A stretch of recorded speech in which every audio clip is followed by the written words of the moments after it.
The silence that echoes through the corridors of wealth is different from any other silence in the world. It carries the weight of everything that money cannot buy, everything that success cannot restore. On the 37th floor of a glass tower overlooking Lake Michigan, Richard Davenport sat motionless in his mahogany-paneled office, watching the winter sun cast long shadows across his empire of documents and digital screens. The numbers on his monitors glowed green and red like Christmas lights, but there was no warmth in their dance. His portfolio showed millions in assets. His cryptocurrency investments had tripled over the past year, and his business ventures continued to generate passive income that most people could only dream of. Yet in this moment, surrounded by the fruits of his financial genius, Richard felt as empty as the Chicago wind that howled against his bulletproof windows.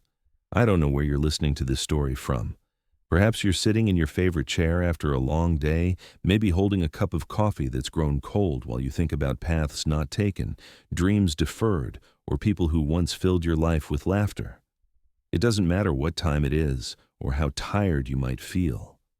Today's story will remind you that sometimes the most profound transformations come not from boardrooms or bank accounts, but from the smallest, most unexpected messengers of grace.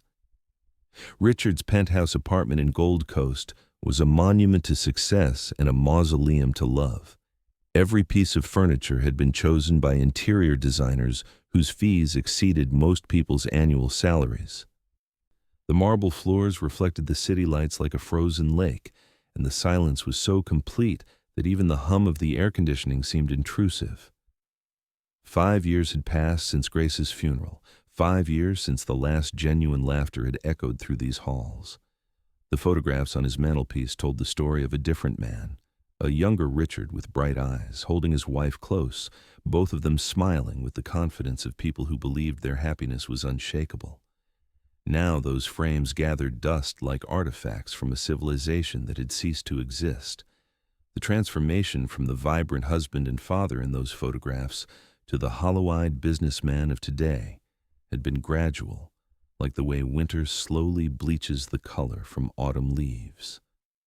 Richard Davenport's fortune had been built on his ability to see patterns where others saw chaos, to find profit in uncertainty, to turn market volatility into steady returns.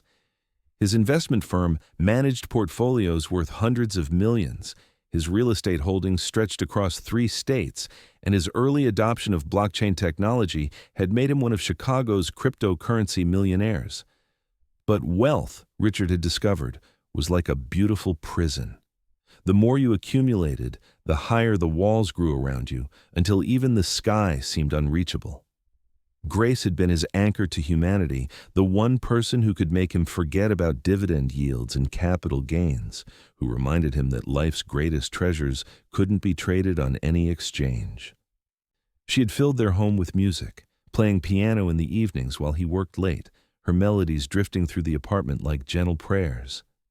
After her diagnoses, Richard had spent millions on treatments, flown her to specialists around the world, hired the best physicians money could buy. But cancer, he learned, was one adversary that couldn't be bought, negotiated with, or defeated through superior strategy. In the end, all his wealth had purchased was the finest hospice care, the most comfortable final moments, and the most expensive funeral Chicago had ever seen. The guilt that followed was more suffocating than the grief. Richard tortured himself with the mathematics of love, calculating all the hours he'd spent building his fortune instead of building memories. All the business dinners that had taken precedence over family dinners, all the vacations postponed for board meetings. His children, now grown and scattered across the country, called dutifully but distantly, their voices carrying the polite affection of people who had learned to love a stranger. His son, Michael, worked for a non-profit in Seattle, deliberately choosing a life of service that seemed designed to reject everything his father represented. His daughter Sarah lived in Boston with her husband and twin boys, Richard's grandsons, whom he barely knew despite having established trust funds for their college educations before they could even walk. They sent photos occasionally, formal portraits that hung on his refrigerator like invoices for affection never paid. The seasons changed outside his windows, but inside Richard's world, time had stopped on a Tuesday afternoon in November 5 years ago, when Grace had squeezed his hand one final time and whispered, "Don't let this be the end of love." He had thought he understood what she meant, but love without Grace felt like trying to remember a song without its melody. His days became an endless sequence of financial reports, conference calls with investment advisors, and meetings with attorneys who helped him restructure his estate planning. The irony wasn't lost on him. He had everything to leave behind, but no one who truly wanted to inherit the emptiness that came with it. Even his philanthropic gestures felt hollow. Tax-deductible donations to causes he barely understood, checks written to assuage a conscience that couldn't be balanced like a ledger. It was during one of these particularly dark winters of the soul that fate, disguised as necessity, brought the Matthews family into Richard's meticulously ordered universe. Clara Matthews answered his advertisement for a household manager with a resume that was sparse on paper but rich in determination. She was a single mother of 3, recently relocated to Chicago from a small town in Iowa after her husband's death in an industrial accident. Her references were modest: a local church, a family she'd cared for during their grandmother's final illness, but something in her straightforward interview responses convinced Richard's assistant to recommend her. Perhaps it was the way she looked directly at him when she spoke, without the servile deference that money usually commanded. Or maybe it was the quiet dignity with which she described her children, making it clear that they were not negotiable parts of her employment package. Clara arrived on a gray Monday morning in March, accompanied by her 3 children who waited in Richard's marble foyer like refugees seeking sanctuary. There was Tommy, 15 and gangly, with the sullen expression of a teenager who had learned too early that life could be unfair. Emma bounced between her mother and brother with the restless energy of a 7-year-old who saw adventure in every new room. And then there was Lila, 9 years old, who stood perfectly still with her hands folded, observing everything with eyes that seemed much older than her years. She wore a threadbare blue dress that had probably belonged to someone else first, and her dark hair was braided with ribbons that had seen better days. But there was something about her presence that made the vast emptiness of Richard's home feel suddenly inhabited. Richard's first instinct was irritation. He had hired Clara to manage his household, not to transform it into a daycare center. Children meant noise, chaos, sticky fingerprints on his pristine surfaces, and complications he wasn't prepared to handle. He watched from his study as Clara efficiently organized the staff, directed the cleaning procedures, and somehow managed to keep her children contained while accomplishing more in her first day than his previous manager had managed in weeks. But it was Lila who captured his reluctant attention. While her siblings explored their new environment with typical childhood curiosity, she remained still, watching him through the doorway with an expression that seemed both ancient and innocent. On her 3rd day in the house, Lila approached him with the quiet confidence of someone delivering an important message. She placed a small folded piece of paper on his desk, looked directly into his eyes with unsettling clarity, and said simply, "You're not as empty as you think." Before Richard could respond, she turned and walked away, leaving him staring at the paper as if it might explode. When he finally unfolded it, he found a drawing in colored pencil, a house with all its windows blazing with warm light, surrounded by people holding hands in a circle. At the bottom, in careful child's handwriting, were the words, "Home is where hearts remember how to sing." Richard's immediate reaction was a combination of bewilderment and annoyance. How dare this child, this stranger's daughter, presume to offer him psychological insights? What could a 9-year-old possibly know about the complexities of loss, the weight of responsibility, the burden of wealth without purpose? He considered it presumptuous, perhaps even manipulative. Had Clara coached her daughter to play on his emotions? The rational part of his mind, the part that had built an empire through careful analysis and strategic thinking, dismissed the interaction as irrelevant. Yet throughout the rest of that day, he found himself returning to the drawing, studying the careful way Lila had colored each window, the determined optimism of those connected figures, the bold innocence of her message. That evening, Richard called his assistant with instructions to terminate Clara's employment. He cited concerns about inappropriate boundaries and unprofessional behavior from family members, but the truth was simpler and more uncomfortable. The child's words had found a crack in his carefully constructed armor, and he couldn't afford that kind of vulnerability. Success in business required emotional discipline, the ability to maintain distance from anything that might cloud judgment or weaken resolve. A 9-year-old girl with sad eyes and homemade wisdom represented exactly the kind of distraction he couldn't afford. He instructed his security team to ensure the family's departure was handled with appropriate discretion and severance compensation, hoping to close this brief chapter before it could develop into something more complicated. But Lila proved more persistent than Richard had anticipated. Despite Clara's dismissal and their family's relocation to a small apartment on the south side, the child began appearing in unexpected places around his building. She would be standing across the street when his driver brought him to work, or sitting on a bench in the lobby of his office building during lunch breaks, never approaching directly but always visible, always watching with those unsettling eyes. His security team reported her presence, but seemed uncertain how to handle a situation involving a minor who wasn't technically trespassing or threatening anyone. Richard found himself both frustrated and oddly impressed by her determination. Most adults couldn't navigate the layers of security and protocol that surrounded his daily routine. Yet, this small girl managed to insert herself into his awareness with the persistence of a gentle but unstoppable force. The breakthrough came on a particularly difficult Thursday, when Richard's largest investment portfolio had suffered significant losses due to unexpected market volatility. His financial advisors were scrambling to minimize damage. His cryptocurrency holdings had plummeted overnight, and several high-stake deals were in jeopardy of falling through. He returned to his penthouse that evening, feeling the full weight of his responsibilities, the crushing awareness that dozens of employees and hundreds of investors depended on his ability to navigate these financial storms successfully. As he stood in his living room, staring out at the city lights that had once represented infinite possibility, he noticed a small envelope that had somehow been slipped under his door.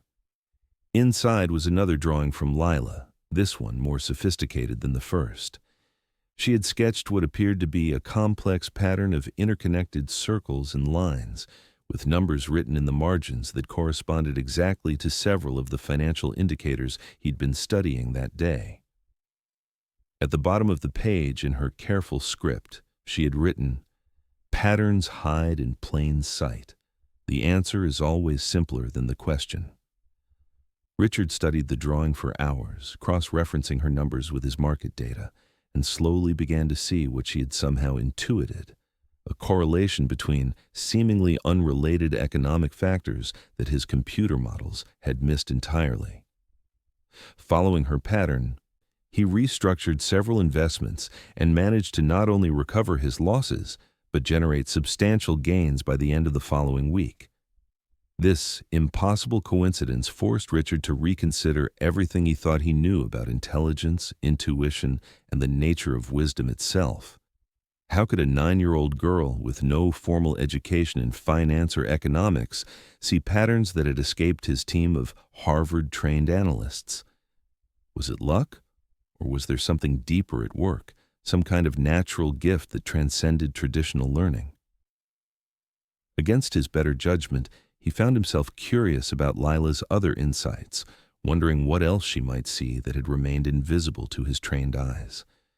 For the first time in years, Richard felt a genuine emotion beyond grief or emptiness. He felt wonder. He began leaving his building at different times, taking alternate routes, hoping to encounter Lila again.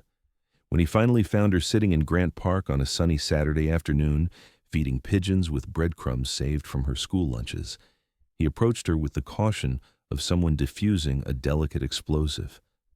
She looked up at him without surprise, as if she'd been expecting his arrival, and patted the bench beside her in invitation.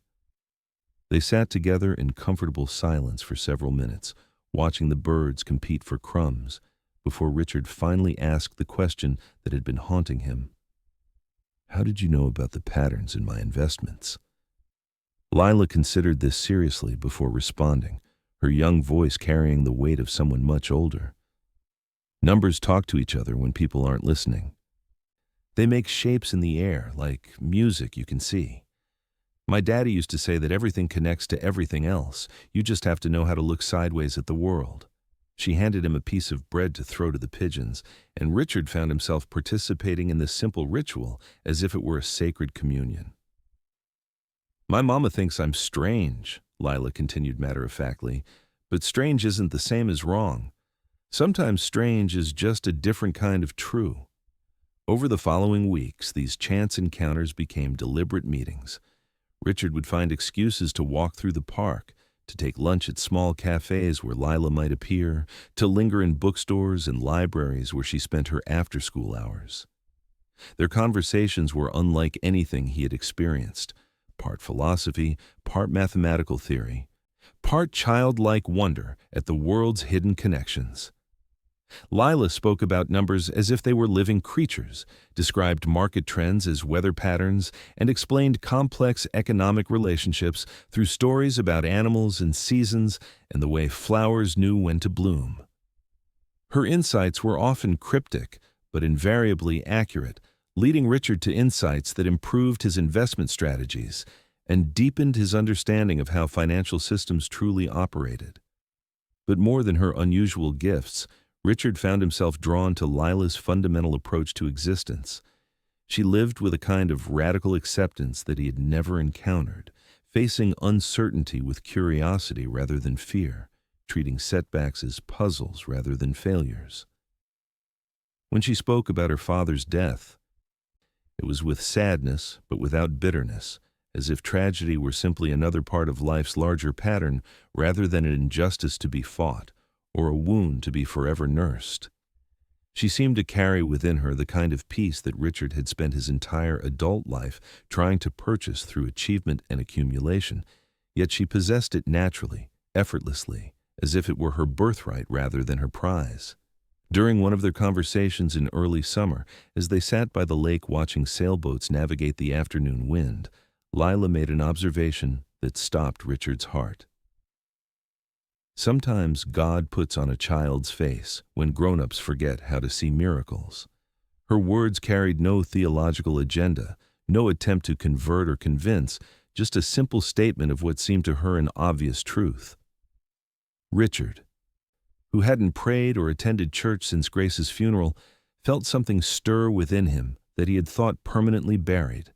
Not religious faith exactly, but a recognition that mystery and meaning might still exist in a world that had seemed random and cruel. As summer deepened, Richard began to anticipate these meetings with an enthusiasm that surprised him. His assistants noticed that he seemed less driven, more contemplative. His investment decisions became more intuitive and paradoxically more successful. He started leaving his office earlier, spending less time reviewing spreadsheets and more time thinking about the patterns Lila had shown him in everything from cloud formations to pedestrian traffic. His penthouse, which had felt like a mausoleum for so many years, began to feel less oppressive as he found himself bringing home small things that had caught his attention. A particularly interesting stone from the lakeshore, a book of poetry Lila had mentioned, flowers from the farmer's market that reminded him of ones Grace used to love. The change was subtle but profound, like ice beginning to thaw after a long winter. Richard started to remember who he had been before grief had frozen him in place, before wealth had isolated him from authentic connection. Through Lila's eyes, he began to see his city differently, not as a playing field for financial competition, but as a living organism full of stories and struggles and small daily miracles. He noticed things he had overlooked for years, the way morning light painted the buildings gold, the symphony of sounds that rose from the streets below his tower, the infinite variety of human faces that passed his windows like pages in an endless book of hope and heartbreak. But this newfound sense of possibility was threatened when Clara, exhausted by months of uncertainty and financial struggle, finally confronted Richard about his relationship with her daughter. She arrived at his office unannounced, bypassing his security through sheer maternal determination, and demanded to know what he wanted from Lila. Her fears were understandable and heartbreaking. She had lost her husband and her home, had been dismissed from the best employment opportunity she had found, and was now watching her youngest child spend time with a man whose wealth and power made him essentially untouchable. "She's just a little girl," Clara pleaded, her voice breaking with exhaustion and fear. "Whatever game you're playing, whatever you need from her, please don't hurt her. She's been through enough." Richard realized with devastating clarity that his intentions, however pure they might feel to him, looked predatory from the outside. A billionaire businessman cultivating a relationship with a working-class single mother's child. The optics were undeniably problematic, regardless of the reality. He could see the fear in Clara's eyes, the way she held herself ready to fight for her daughter despite the vast disparity in their resources and social position. Her courage humbled him even as her accusations stung. Had he been exploiting Lila's gifts?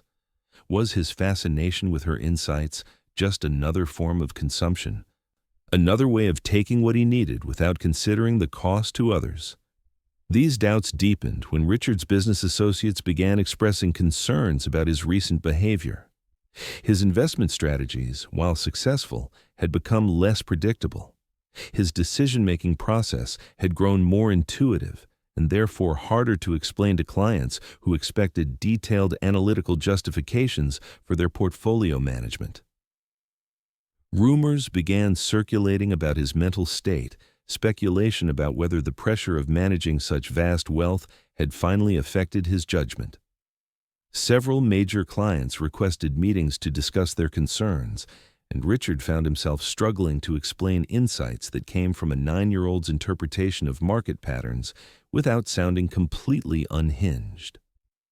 The crisis reached its peak when Richard's largest institutional investor threatened to withdraw their account unless he could provide more conventional documentation for his recent strategies. This particular portfolio represented nearly 30% of his firm's assets under management. Losing it would not only damage his reputation, but potentially cost dozens of his employees their jobs.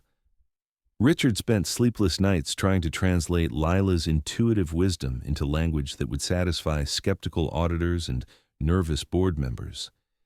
He created elaborate charts and graphs, hired additional analysts to validate his decisions retroactively, and prepared presentations that described his innovative pattern recognition protocols without ever mentioning their true source. Meanwhile, Lila seemed to sense the pressure building around their relationship without fully understanding its implications. She began appearing less frequently, and when they did meet, she seemed more reserved, as if some of her natural spontaneity had been dampened by the weight of adult complications. Richard noticed that she looked tired, that her clothes were showing more wear, that the bright curiosity in her eyes had been tempered by something sadder and more careful. Clara's fears, he realized, were not unfounded. His presence in Lila's life, however well-intentioned, was creating stress for the entire family. The separation, when it came, felt as inevitable as it was painful. Clara found a new job managing a small hotel downtown and moved her family across the city to be closer to her work. She didn't explicitly forbid Lila from seeing Richard, but she made it clear that their previous casual encounters were no longer appropriate. Richard understood and respected her position, even as it left him with a sense of loss that reminded him uncomfortably of the emptiness that had followed Grace's death. He had grown dependent on Lila's presence in ways he hadn't fully acknowledged, relying on her insights, not just for financial guidance, but for something more fundamental, a sense of connection to wonder and possibility that he had thought permanently lost. Without Lila's influence, Richard's world began to contract again. His penthouse felt even emptier than before, as if her brief presence had somehow made the silence deeper and more oppressive. His investment strategies, no longer informed by her intuitive pattern recognition, became more conventional and less successful. He found himself second-guessing decisions that once seemed obvious, questioning assumptions that had previously guided him with certainty. The financial markets, which had briefly seemed like a fascinating ecosystem full of hidden connections and meaningful relationships, returned to their former status as abstract numbers on screens, profitable perhaps, but devoid of the magic that had briefly made them feel alive. Autumn arrived with unusual severity that year, and with it came a series of challenges that tested Richard's resolve in ways he hadn't experienced since the early days of building his fortune. A global economic downturn triggered massive sell-offs in several of his key investment sectors. His cryptocurrency holdings, once a source of pride and significant profit, lost nearly half their value in a matter of weeks. Real estate markets softened across all his major holdings, and several commercial property deals that had seemed certain began to unravel. For the first time in decades, Richard faced the possibility of substantial losses, not enough to threaten his personal security, but sufficient to damage his professional reputation and potentially cost his employees their livelihoods. As November's chill settled over Chicago, bringing with it the 5th anniversary of Grace's death, Richard found himself confronting a crisis that felt both financial and spiritual. The numbers that had once danced obediently around his expertise now seemed to mock his efforts at control. Market volatility defied his most sophisticated modeling software, and investment opportunities that had looked promising on paper crumbled when subjected to the harsh realities of economic uncertainty. His sleep became restless and brief, filled with dreams of falling through endless spreadsheets while voices he couldn't identify whispered warnings about patterns he couldn't see. It was during one of these difficult nights, as Richard sat in his study reviewing portfolio statements that seemed to document nothing but inexorable decline, that he discovered a small package that had somehow been delivered directly to his apartment without passing through his usual security screening. Inside, wrapped in tissue paper that had clearly been saved and reused many times, was a drawing unlike any of Lila's previous work. This one was larger and more detailed, executed in watercolors rather than her usual colored pencils, showing what appeared to be a complex mandala of interconnected mathematical relationships. The numbers and symbols were arranged in spirals and clusters that seemed to pulse with their own internal logic, and at the center of it all was a simple heart drawn in red crayon with the words, "For when the world forgets how to add up right." Richard spread the drawing across his desk and began studying it with the intensity of an archaeologist deciphering ancient script. Slowly, patterns began to emerge from what had initially looked like abstract art. Lila had somehow mapped out correlations between seemingly unrelated economic indicators, showing relationships that his most advanced analytical software had missed entirely. Her watercolor spirals revealed cyclical patterns in market behavior that nobody in his firm had identified, and her placement of specific numbers suggested investment strategies that ran counter to conventional wisdom, but carried an internal consistency that was undeniably elegant. Following Lila's guidance, Richard restructured his portfolios with the urgency of someone following a lifeline thrown from an impossible distance. He liquidated positions that looked stable but were secretly vulnerable, according to her pattern analysis. He invested heavily in sectors that appeared risky, but were actually positioned for unexpected growth. He adjusted his cryptocurrency holdings based on relationships between digital currencies and traditional markets that she had somehow intuited. The results were so dramatic and immediate that Richard's staff began referring to it as the November miracle, a turnaround so complete and unexpected that competing firms spent months trying to reverse engineer his strategy.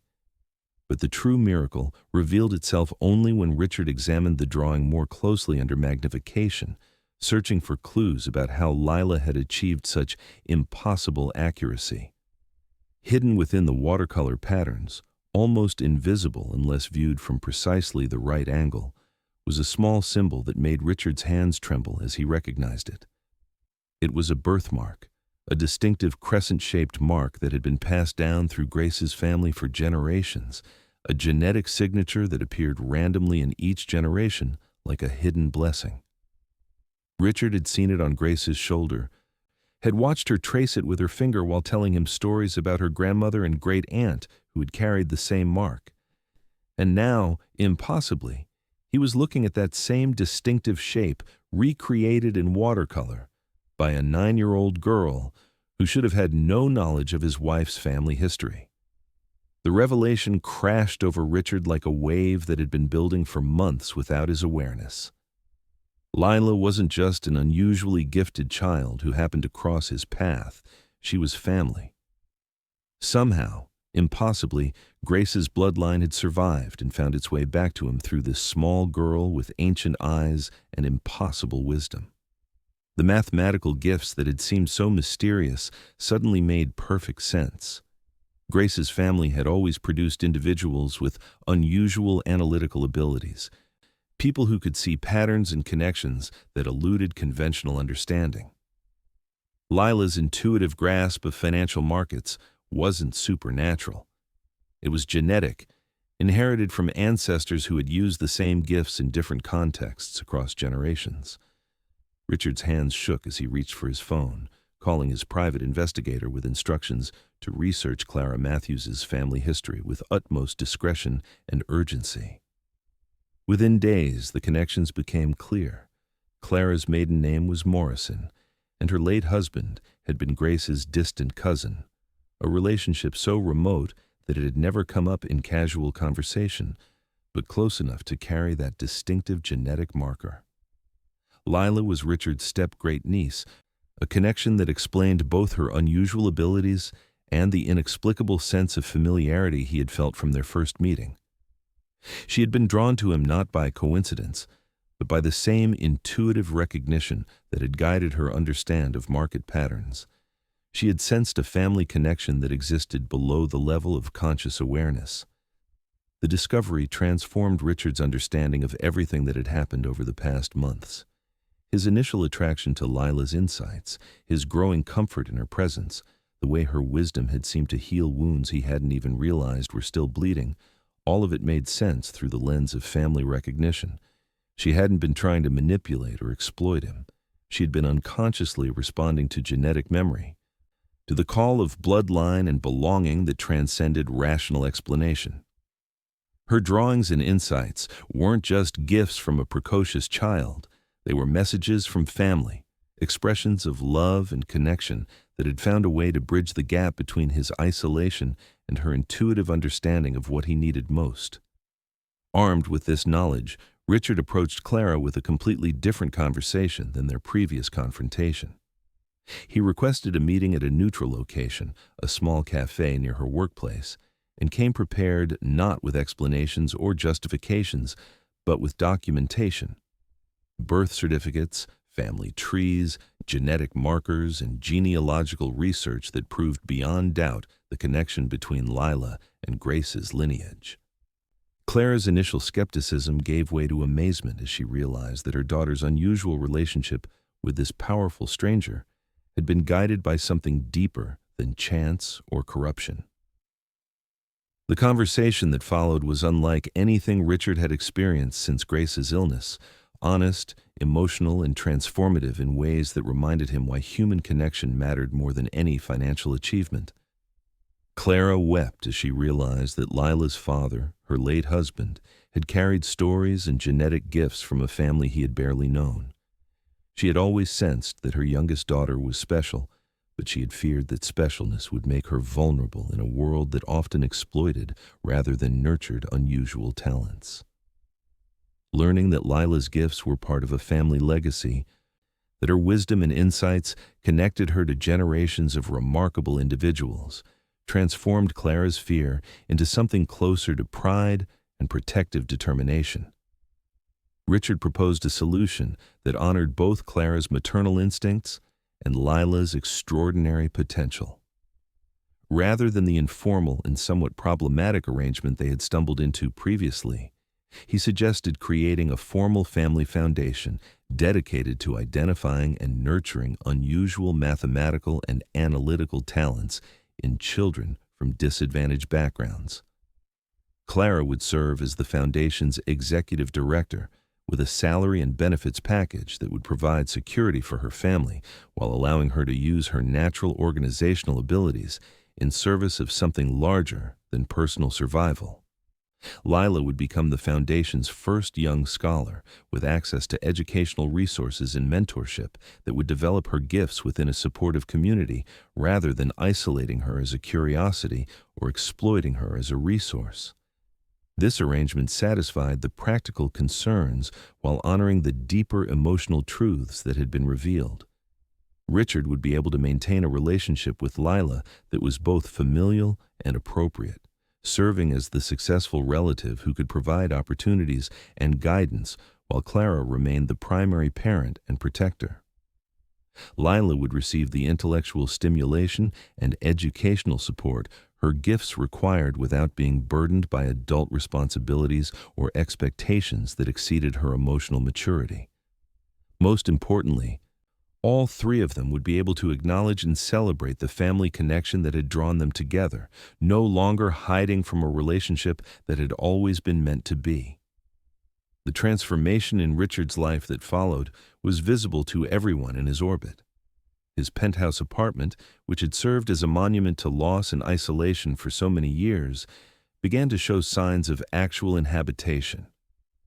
Photographs of Grace were moved from their shrine-like positions to more natural locations throughout the living space, joined by new images of Lila and her family. The sealed windows were finally opened, letting in the sounds and scents of the city below. Clocks that had been stopped at the moment of Grace's death were reset to current time, marking not an end, but a continuation of the story that had begun with their love. Richard's business practices evolved to reflect his changed priorities without sacrificing the analytical excellence that had built his reputation. He began incorporating long-term social impact considerations into his investment strategies, seeking opportunities that generated both financial returns and positive community outcomes. His foundation work introduced him to other families struggling with circumstances similar to Clara's experience, and he discovered that Chicago was full of children whose unusual talents were being overlooked or undervalued by traditional educational systems. The mathematical gifts that ran through Grace's family line, he learned, appeared in many different forms across many different communities. Children who could see patterns in music, in nature, in human behavior, in systems that adults had stopped noticing because familiarity had made them invisible. As winter gave way to spring, Richard's relationship with Lila settled into a rhythm that felt both natural and sustainable. She would visit the foundation offices after school, working on projects that challenged her analytical abilities while playing games and spending time with other gifted children who understood the experience of seeing the world differently than their peers. Richard served as a mentor and resource, sharing his professional expertise while learning from her continued insights about market behavior and economic relationships. Their conversations retained the depth and wonder that had originally drawn them together. But now they were contextualized within a family relationship that made them appropriate and nurturing, rather than mysterious and potentially problematic. Clara flourished in her new role as foundation director, discovering that her natural organizational abilities and protective instincts made her exceptionally effective at identifying children who needed support and creating programs that nurtured rather than exploited their talents. She developed screening processes that looked beyond traditional academic metrics to identify unusual forms of intelligence, created educational programs that honored different learning styles and cultural backgrounds, and built a network of mentors and resources that could support families facing challenges similar to her own earlier struggles. Her work brought meaning to her husband's death by transforming their family's experience of loss into support for other families navigating similar difficulties.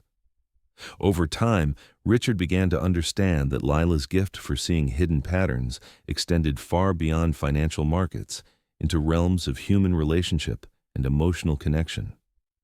She had somehow recognized that his grief over Grace's death was preventing him from accessing the love and wisdom that Grace had left behind, trapped like water behind a dam that needed to be carefully opened rather than explosively destroyed. Her drawings and insights had provided exactly the kind of gradual, gentle pressure needed to help him remember that Grace's legacy lived on not just in his memories, but in the continuing story of their extended family, in the genetic gifts that connected past and future generations, in the love that could still flow between people if channels weren't blocked by fear or isolation, or the mistaken belief that death ended rather than transformed relationships. The Foundation's success attracted attention from other philanthropists and educational organizations, leading to partnerships and expansion opportunities that multiplied its impact far beyond Richard's initial investment. Children from across the Midwest began participating in programs designed to identify and nurture unusual analytical talents, and several universities began collaborating on research projects that studied the relationship between genetics, environment, and mathematical giftedness. Richard found himself at the center of a movement that was transforming how society recognized and supported exceptional children, particularly those from backgrounds that traditionally lacked access to advanced educational resources.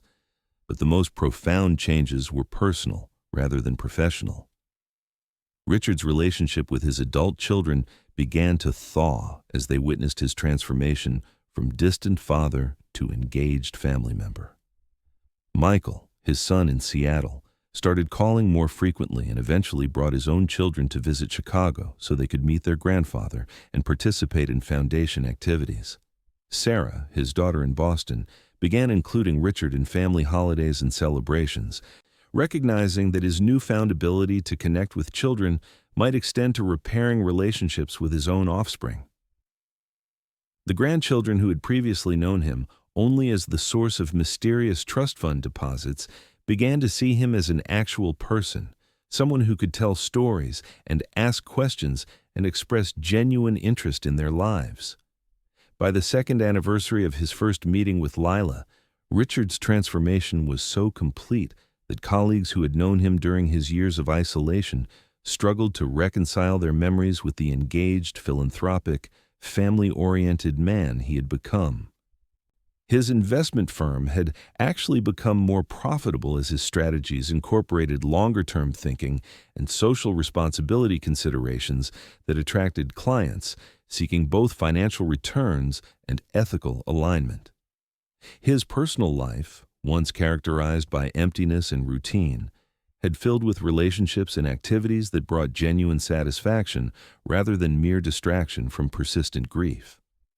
The foundation had grown into a nationally recognized organization with satellite programs in 12 cities and partnerships with universities, corporations, and government agencies dedicated to identifying and supporting mathematically gifted children from disadvantaged backgrounds. Lila had become both a beneficiary and a symbol of the program's success, her continued development demonstrating how unusual talents could flourish when provided with appropriate support and community. Her insights into financial markets remained valuable, but they were now balanced with age-appropriate educational activities, friendship with other gifted children, and the security of knowing that her abilities were valued without being exploited. Clara had emerged as a nationally recognized expert in gifted education and family support systems, speaking at conferences and consulting with other organizations, seeking to replicate the foundation's success. Her transformation from struggling single mother to respected professional demonstrated the power of providing opportunities rather than charity, of recognizing and building upon existing strengths rather than focusing solely on addressing deficits. Her work created pathways for other parents facing similar challenges, showing them that unusual children could become successful adults when their differences were understood as gifts rather than problems. As Richard sat in his study on a quiet Sunday evening, now 3 years after that first encounter with Lila, he found himself contemplating the drawing that had started it all, her watercolor pattern hidden birthmark that had revealed their family connection. The image occupied a place of honor on his wall, not as a curiosity or a lucky charm, but as a reminder of how the most important truths often appeared in unexpected ways, delivered by messengers who seemed too small or too young or too different to carry such powerful wisdom. The silence in his penthouse now felt peaceful rather than oppressive, filled with the satisfaction of meaningful work completed and relationships nurtured rather than the emptiness of isolation and regret. Photographs throughout his home showed a life that had continued growing rather than stopping at the moment of greatest loss. Grace's image was still present, but now it was joined by pictures of Lila's achievements, Clara's professional success, his reconciled relationships with his adult children, and the dozens of children whose lives had been touched by the Foundation's work. Richard understood now that Grace's final words, "Don't let this be the end of love," had been both a warning and a prophecy. The warning was about the choice he faced between grief that paralyzed and grief that transformed, between wealth that isolated and wealth that connected, between success that satisfied only the ego and success that served something larger than personal achievement. The prophecy was about the love that would find him if he remained open to recognizing it, even when it arrived in forms he hadn't expected. Through messengers he might have overlooked if he hadn't learned to see with different eyes. The financial empire he had built remained impressive by conventional standards, but it no longer defined his sense of worth or purpose. His cryptocurrency investments had recovered and continued generating substantial returns. His real estate holdings appreciated steadily, and his investment firm's reputation attracted clients who sought both profit and principles. But these achievements felt like tools rather than trophies, resources that enabled meaningful work rather than ends in themselves. The numbers on his portfolio statements still mattered, but they mattered as means to ends that included education, opportunity, family connection, and social contribution. Lila, now 12 years old and continuing to demonstrate remarkable insights into mathematical relationships and pattern recognition, had become a confident young person whose gifts were balanced by normal childhood experiences and strong family relationships. Her unusual abilities had opened doors to educational opportunities that might have remained closed, but they hadn't isolated her from peers or burdened her with unrealistic expectations. She understood that her talents came with responsibilities, but she also knew that she was valued as a whole person rather than solely for her analytical capabilities. The Foundation's work had expanded beyond its original focus on mathematical giftedness to encompass broader questions about how society identifies, nurtures, and supports unusual talents in children from all backgrounds. Richard found himself collaborating with educators, researchers, policymakers, and other philanthropists on initiatives that challenged traditional assumptions about intelligence, achievement, and potential.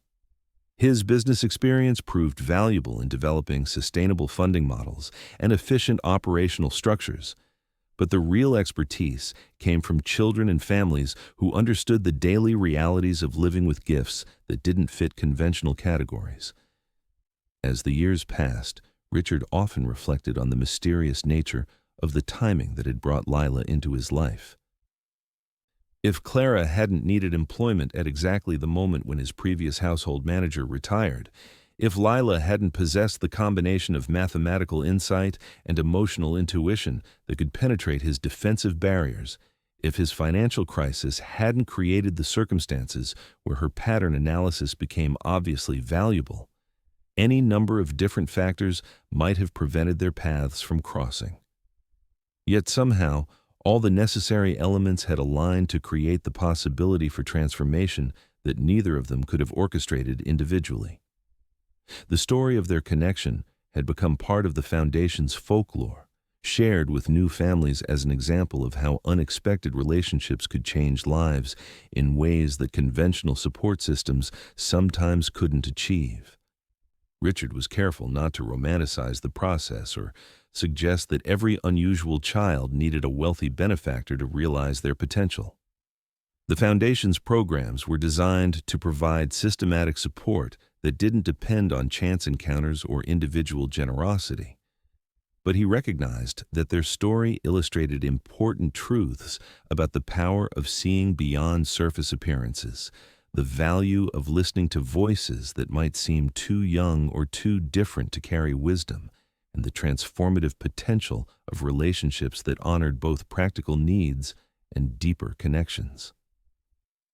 Looking back, Richard could trace the precise moments when his perspective had shifted from skepticism to curiosity, to recognition, to transformation. Each stage had required him to release assumptions and expectations that had previously organized his understanding of how the world worked. Success in business had trained him to analyze, categorize, and control variables in pursuit of predictable outcomes. Relationship with Lila had taught him to remain open to patterns and possibilities that couldn't be captured in spreadsheets or strategic plans, to value insights that came from sources he might have previously dismissed, to find meaning in connections that transcended rational explanation. The evening light streaming through his windows now carried different associations than it had during the years of isolation following Grace's death. Instead of marking the passage of empty time, it illuminated spaces filled with evidence of ongoing life and continuing relationship. Books on gifted education occupied the shelves alongside market analysis reports. Children's artwork hung near financial awards and professional recognitions. Family photographs included new faces and captured moments of celebration rather than serving as monuments to irreplaceable loss. Richard had learned that healing didn't require forgetting or replacing what had been lost, but rather expanding the capacity to hold both grief and joy, both memory and hope, both the weight of responsibility and the lightness of unexpected grace. Grace's absence remained a presence in his life, but it no longer dominated or defined his existence. Her love had taken new forms, expressing itself through genetic gifts that connected generations, through wisdom that could be passed from adult to child and back again, through relationships that honored both practical needs and spiritual recognition. The Foundation's success had attracted attention from researchers studying the relationship between genetics, environment, and exceptional abilities. Lila's family line became part of longitudinal studies examining how mathematical talents were inherited and expressed across generations under different circumstances. The research confirmed what Richard had experienced personally, that gifts like Lila's appeared throughout human populations, but were often overlooked or undervalued when they surfaced in contexts that lacked resources or recognition systems capable of nurturing their development. These studies also revealed that the kind of transformative relationship he had experienced with Lila was more common than he had initially realized. Throughout history, unusual children had often served as catalysts for change in the adults who learned to recognize and value their different ways of seeing the world. Traditional mentorship models assumed that wisdom flowed from older to younger, from experienced to inexperienced, from established authority to developing potential. But research showed that the most profound learning often occurred in relationships where both participants remained open to receiving insights from each other, where age and conventional credentials didn't determine who had valuable perspectives to offer. Richard's role as keynote speaker at conferences on philanthropy and gifted education gave him opportunities to share these insights with audiences who faced similar challenges in their professional and personal lives. He spoke about the importance of listening to voices that might seem unlikely to carry wisdom, the value of remaining open to patterns and connections that couldn't be immediately categorized or controlled, and the transformative power of relationships that honored both practical and spiritual dimensions of human experience.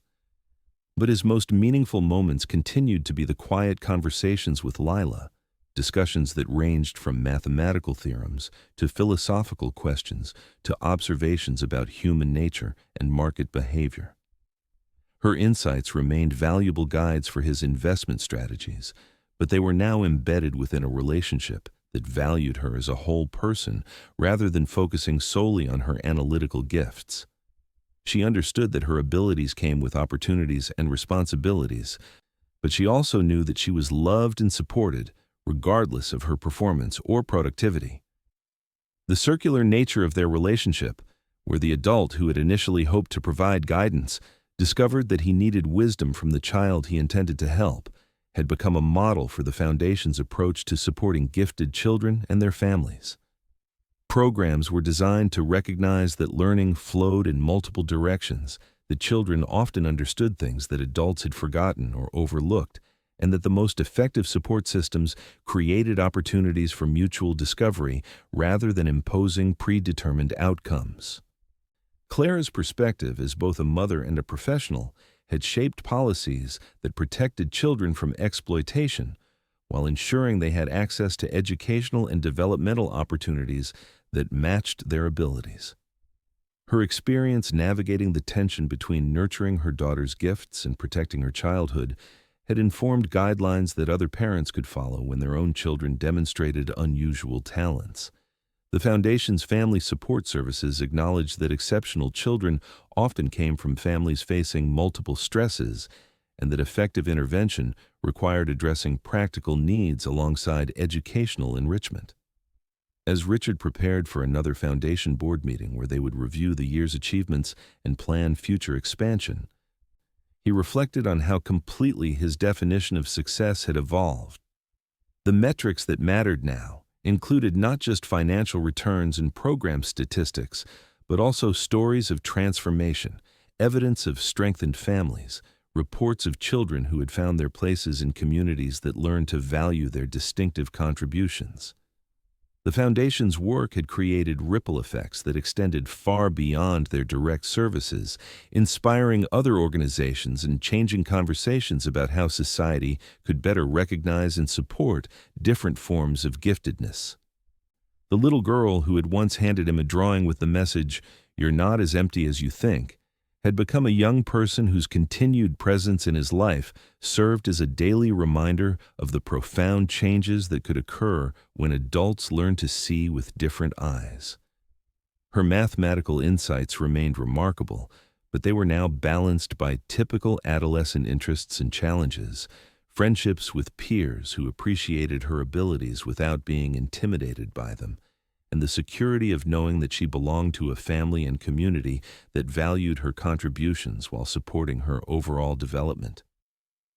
Richard's transformation had become a case study for other wealthy individuals seeking to use their resources for meaningful social impact. His example demonstrated that effective philanthropy required more than just financial contributions. It demanded genuine relationship, willingness to learn from unexpected teachers, and commitment to addressing root causes rather than merely treating symptoms. The Foundation's success attracted support from other donors who were inspired by its model of creating systematic change through investment in individual potential. As evening settled over Chicago and Richard prepared to close his study for the night, he paused at the window that had once framed his isolation, but now looked out on a city full of possibilities. The lights below no longer seemed like distant symbols of lives he couldn't access, but rather reminders of the countless children and families whose potential remained undiscovered or unsupported. Tomorrow would bring new opportunities to expand the Foundation's reach, to forge new partnerships, to identify and nurture talents that might otherwise go unrecognized. The drawing that had started it all remained in its place of honor, its watercolor patterns still holding secrets and revelations that continued to surprise him with their depth and accuracy. Leila's hidden signature, the birthmark that had revealed their family connection, served as a permanent reminder that the most important truths often came disguised as simple gifts from unlikely messengers. That genetic marker had linked him not just to Leila, but to generations of individuals whose mathematical gifts had found different expressions in different historical periods. People who had used their analytical abilities to build businesses, solve problems, create art, and contribute to their communities in ways that honored both practical needs and creative vision. The silence that now surrounded Richard as he prepared for sleep was no longer the oppressive quiet of isolation and regret, but the peaceful stillness of a life that had found its proper rhythm. His home contained evidence of relationships nurtured, work completed, legacy established, and love shared across generations and circumstances. Grace's final words had been fulfilled not through replacement or forgetting, but through expansion. Love had indeed continued, taking new forms and creating new possibilities for connection and meaning. Richard's transformation had rippled outward in ways that continued to surprise him. His investment firm had become a destination for young analysts who wanted to learn not just traditional financial strategies, but also innovative approaches to pattern recognition and market analysis. Several of his former employees had left to start their own socially responsible investment companies, carrying with them the lessons they had learned about balancing profit with purpose.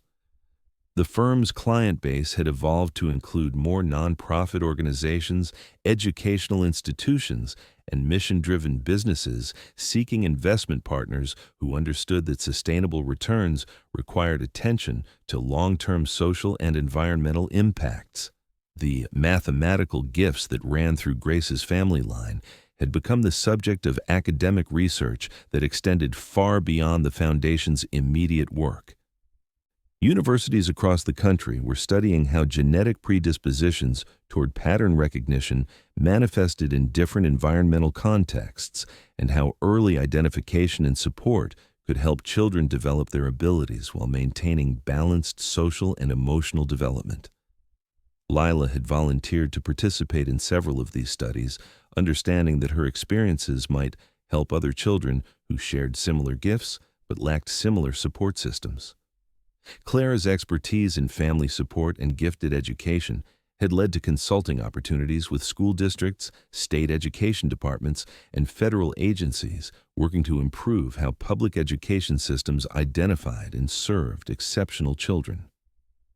Her presentations at national conferences drew standing ovations from educators who recognized the practical wisdom of someone who had navigated these challenges both as a parent and as a professional.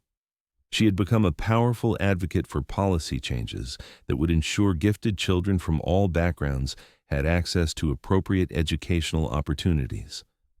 The Foundation's research department had documented hundreds of cases where children with unusual analytical abilities had been overlooked or misunderstood by traditional educational systems.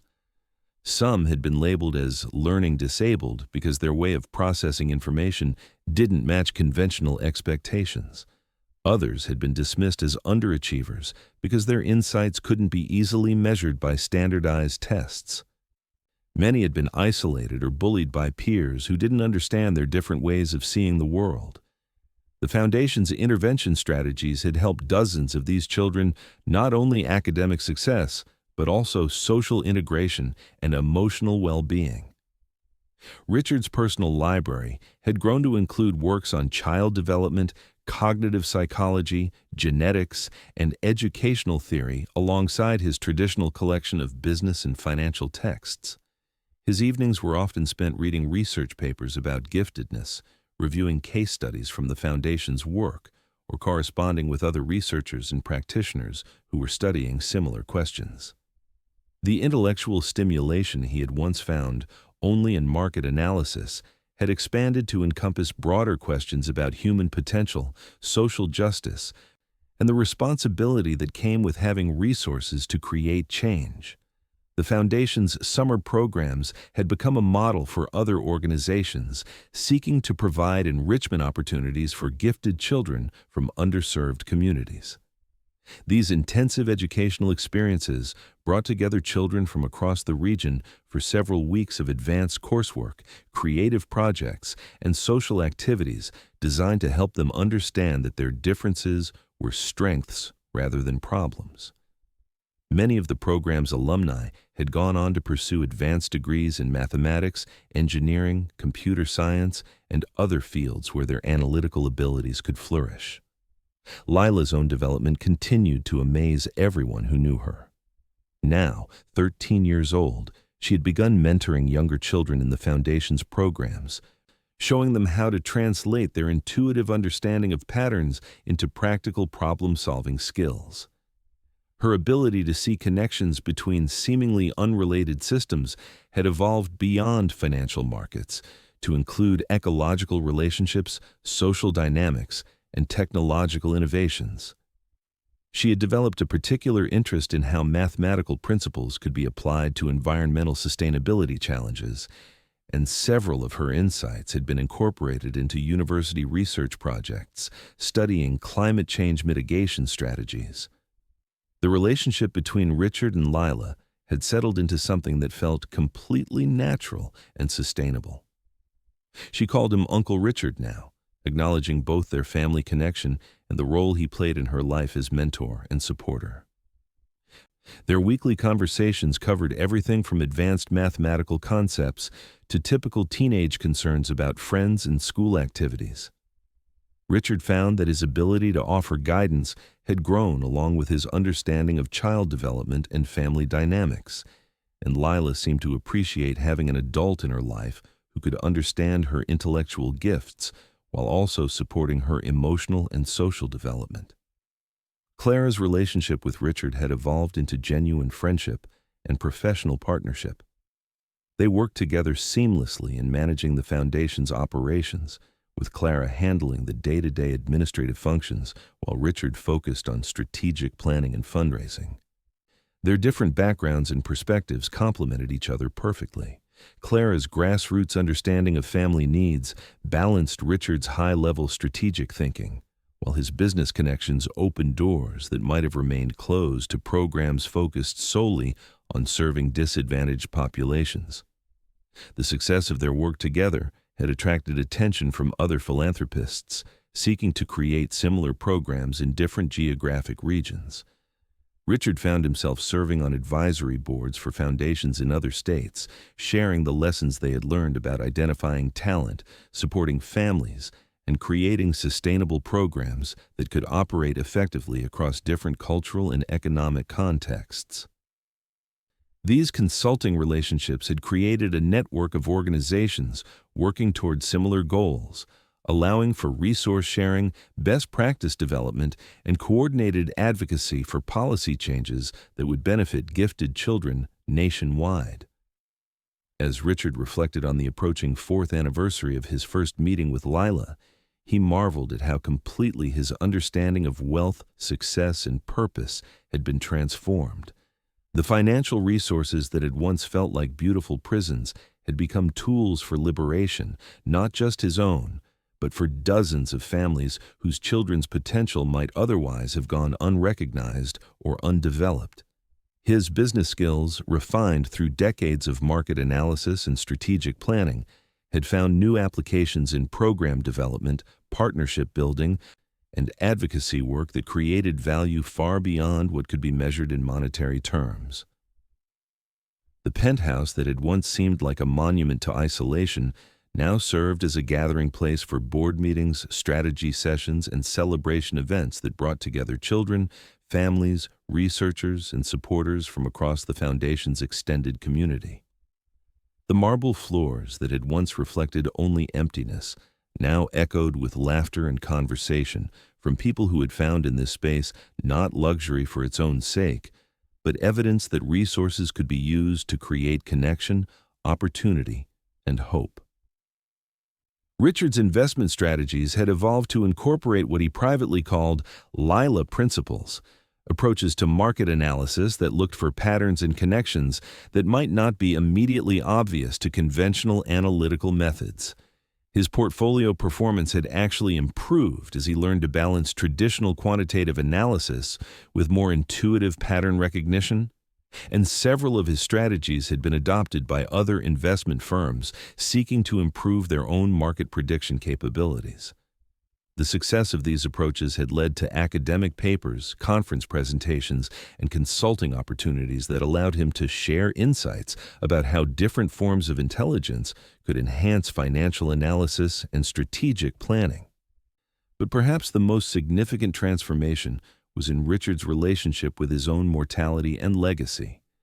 Where he had once faced the prospect of leaving behind only financial assets and business achievements, he now saw his death as part of a continuing story that would outlive him in meaningful ways.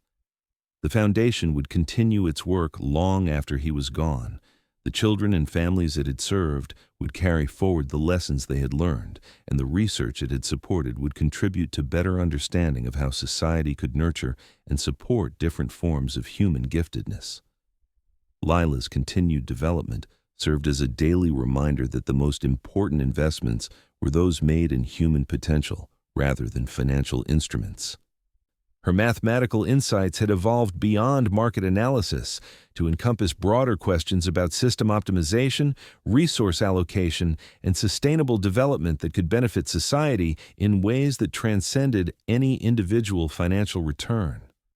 Her emotional maturity had grown alongside her intellectual abilities, demonstrating that exceptional gifts could be nurtured without sacrificing the social and psychological development that allowed children to become well-rounded, contributing adults. The research that had emerged from the Foundation's work had contributed to a growing body of knowledge about genetic predispositions, environmental influences, and educational strategies that could help other exceptional children reach their potential regardless of their economic or social circumstances. Several university doctoral programs were now using the Foundation's case studies and intervention strategies as models for training educational psychologists, special education teachers, and counselors who worked with gifted children and their families. Clara's emergence as a nationally recognized expert in her field had created opportunities for policy influence that extended the Foundation's impact far beyond its direct service delivery. Her testimony before congressional committees, presentations to state education boards, and collaboration with federal agencies working on education reform had contributed to policy changes that improved how public institutions identified and served exceptional children from all backgrounds. Her example had also inspired other parents facing similar challenges to become advocates for their children and agents of systematic change, rather than simply struggling individually with inadequate support systems. As Richard prepared for bed on this quiet Tuesday evening in November, exactly 4 years after discovering Lila's first drawing about the November miracle, he felt a sense of completion that he had never expected to experience. Not the completion that comes from finishing a project or achieving a goal, but the deeper satisfaction that comes from finding one's proper place in the continuing story of human connection and mutual support. Grace's final words had been fulfilled in ways that neither of them could have imagined. Love had indeed continued, but in forms that transcended individual relationship to encompass community building, social change, and intergenerational wisdom sharing. The drawing that had revealed their family connection remained in its place of honor, but it was now surrounded by dozens of other pictures, certificates, letters, and mementos that documented the expanding circle of relationships and achievements that had grown from that initial moment of recognition. Lila's artwork had evolved from simple colored pencil drawings to sophisticated mathematical visualizations that were sophisticated enough to be featured in academic publications, but they still carried the same essential message that had captured Richard's attention from the beginning, that beauty and truth could be found in unexpected places by people who learn to see with different eyes. The silence that surrounded him now contained not emptiness, but fulfillment, not isolation, but connectedness to a community of people whose lives had been improved through work that honored both practical needs and deeper spiritual values. Tomorrow would bring new opportunities to expand that work, to identify and support additional children whose gifts needed recognition and development, to strengthen the networks of support that allowed exceptional talents to flourish regardless of economic or social circumstances. Richard understood now that the transformation he had experienced was not unique to his particular situation, but rather an example of possibilities that existed for anyone willing to remain open to unexpected sources of wisdom and connection. The wealth that had initially isolated him from authentic relationship had ultimately become a tool for creating deeper community than he had ever imagined possible. The grief that had threatened to freeze him in permanent isolation had been transformed into motivation for building bridges that connected his personal loss to a larger story of resilience, growth, and mutual support. And have you ever encountered someone who seemed too young or too different to carry the wisdom you needed, yet somehow provided exactly the insight that transformed your understanding? Perhaps it was a child who saw patterns you had missed, a stranger who offered perspective at just the right moment, or someone whose suffering opened your heart to possibilities you hadn't previously considered. These encounters remind us that transformation often comes through unexpected messengers, that healing doesn't always require professional intervention, and that the most profound changes occur when we remain open to receiving gifts from sources we might have overlooked. If this story has touched something within you, if it has reminded you of the power of remaining open to unexpected wisdom, please share it with others who might need to remember that miracles still occur, not through supernatural intervention, but through human connection, family bonds that transcend conventional boundaries, and the courage to see with different eyes. Leave a comment sharing your own story of transformation through unlikely relationship. Subscribe to ensure that these messages of hope and redemption continue reaching souls who need to believe again in the possibility of healing, connection, and renewed purpose. The mathematical patterns that Lila had shown him in those first drawings had grown into algorithms that were now being used by investment firms, research institutions, and government agencies working on complex optimization problems. Her intuitive understanding of how systems connected and influenced each other had contributed to breakthrough insights in fields ranging from urban planning to ecological restoration to economic development.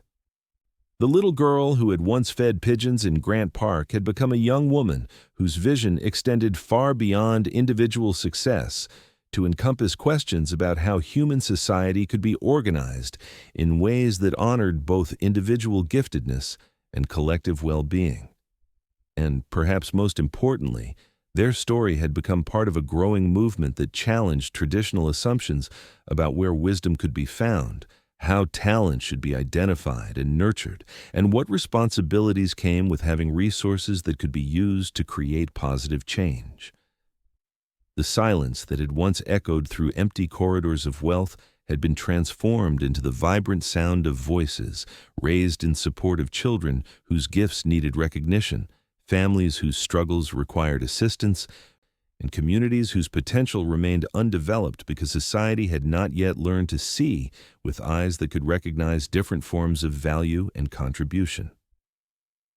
In the end, Richard's greatest return on investment had not been measured in financial terms, but in the knowledge that his resources had been used to create possibilities that would continue long after his personal story reached its conclusion. The love that Grace had asked him not to let end had indeed continued, taking new forms and reaching new people through pathways that neither of them could have planned, but both would have celebrated. And in that continuation, in that expansion of love beyond the boundaries of individual loss and personal limitation, Richard had found not just healing but purpose, not just recovery but transformation, not just survival but redemption.